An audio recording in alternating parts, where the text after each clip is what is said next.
غرد يا شبل الإيمان، غرد واصدح بالقرآن. من الشيطان الرجيم. بسم الله الرحمن الرحيم.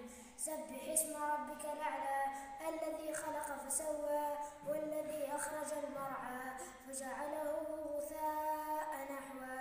سنقرئك فلا تنسى إلا ما شاء الله إنه يعلم الجهر وما يخفى ونيسرك لليسرى فذكر إن نفعت الذكرى سيذكر من يخشى ويتجنبها الأشقى الذي يصلى النار الكبرى ثم لا يموت فيها ولا يحيا قد أفلح من تزكى وذكر اسم ربه فصلى بل تؤثرون الحياة الدنيا والآخرة خير وأبقى إن هذا لفي الصحف الأولى صحف إبراهيم وموسى.